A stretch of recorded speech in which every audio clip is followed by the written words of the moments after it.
নমস্কার, তোমাদের সবাইকে সানা স্মাইল এডুকেশন সেন্টারে স্বাগত জানিয়ে আজকের ক্লাসটি শুরু করছি।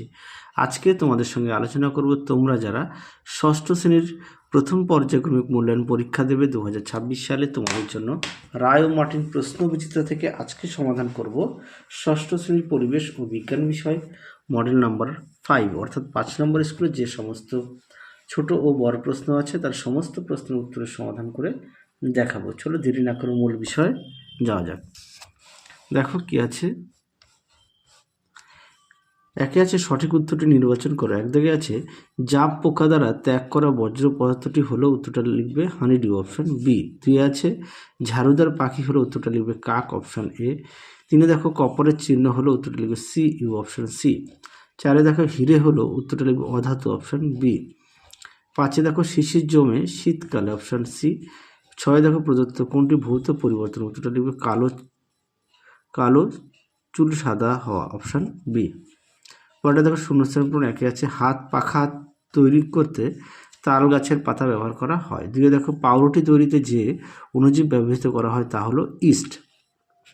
তিনে দেখো কার্বারিল হলো একটি রাসায়নিক কীটনাশক। চারে আছে পুড়ে যাওয়া হলো একটি পরিবর্তন, রাসায়নিক পরিবর্তন। পরবর্তী প্রশ্নগুলো দেখো কি আছে। পরবর্তী প্রশ্ন আছে পাঁচে একটি তরল ধাতুর উদাহরণ হলো, উত্তরটা লিখবে পারদ। ছয় আছে পরিস্রাবন পদ্ধতিতে ফিল্টার কাগজের উপরে পড়ে থাকা কঠিন পদার্থ হলো অবশেষ। পরেরটা দেখো সত্য মিথ্যা। এক দাগেরটা হবে অসত্য, দুইটা হবে অসত্য, সঠিক উত্তর হবে ভিটামিন এ ও ডি। তিনেরটা হবে সত্য, চারেরটা হবে H2O, এটা হবে অসত্য। পাঁচেরটা হবে অসত্য, ছয়েরটা হবে অসত্য, সঠিক উত্তর হবে কৃত্রিম সার। আচ্ছা, এটাও অসত্য, এটা হবে PLS। হ্যাঁ, পরেরটা দেখো কি আছে ভৌত ও রাসায়নিক পরিবর্তনের পার্থক্য। এটা তোমাদের পাঠ্য বইতে সুন্দর করে 32 পেজে আছে। আমি আর দেখালাম না, যেহেতু প্রত্যেকের কাছে পাঠ্য বই আছে, তোমরা অবশ্যই পাঠ্য বই দেখে পড়ে নিও।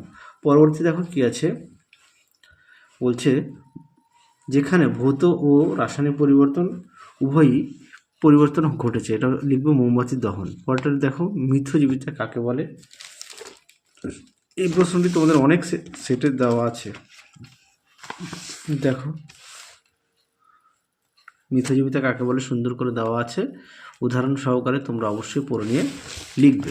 পরবর্তী দেখো সাগর কুসুম ও সন্ন্যাসী কাঁকড়ার মধ্যে মিথজীবিতার সম্পর্ক লেখো। দেখো প্রশ্নের উত্তর সাগর কুসুম ও সন্ন্যাসী কাঁকড়া। দেখো উত্তরটি এখান থেকে লিখবে।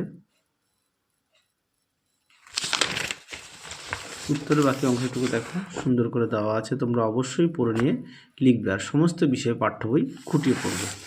পরবর্তী প্রশ্ন দেখো কি আছে, তিনে আছে যোজ্যতা বলতে কি বোঝো। দেখো প্রশ্নের উত্তর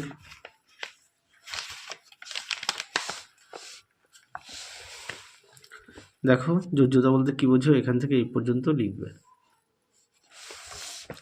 পরবর্তী প্রশ্ন দেখো বালিচূর্ণ ও লোহা চূর্ণ মিশ্রণকে কিভাবে পৃথক করবে। দেখো প্রশ্নের উত্তর দেখো এখানে চিনি বালি ও লোহা একত্রিতভাবে দেওয়া আছে, তোমরা একটু দেখে নিও। হ্যাঁ,